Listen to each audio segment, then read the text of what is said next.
getting terrorist Tahavvur Rana is a significant diplomatic and intelligence victory for India, and I think the government needs to be congratulated for it.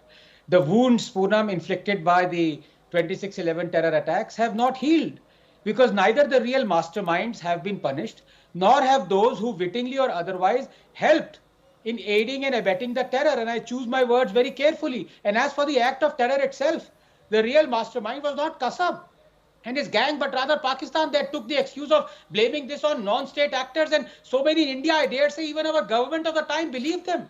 For how else can you explain us normalizing our relations with this terror state so soon after the attack? Not only normalizing, but yielding as well.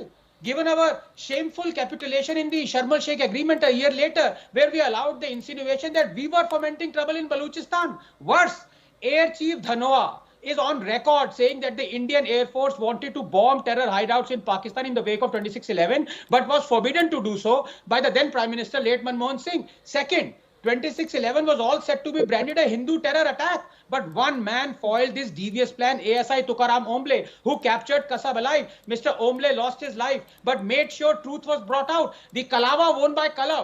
His Hindu identity given to him by the mastermind came to no use for the villains, but it has never been uncovered. Just who was that Indian official on whose suggestion the masterminds ordered Ajmal Kasab to wear the Kalava and who helped Headley procure the Kalavas from the temple?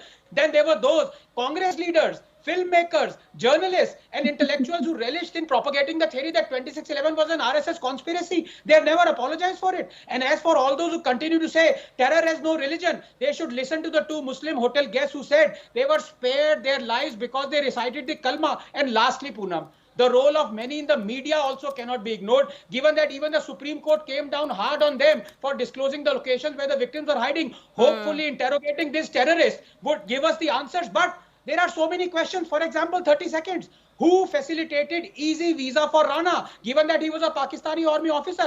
Why did the government ignore multiple CIA and raw warnings of an impending sea route attack on Mumbai? Who was the conduit in Mumbai who facilitated the reconnaissance by Rana just before 26/11? Why was a 2006 intelligence report of Recce by LET followed by a warning of a Pak commando attack on Mumbai hotel ignored? Who gave David Headley and Rana a free run to roam around Mumbai, even set up offices there?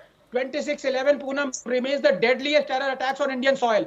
Half of the deadliest, I dare say, is because of the severe lapses and compromises and treachery before and in the wake of the attack. About time we got to know the truth.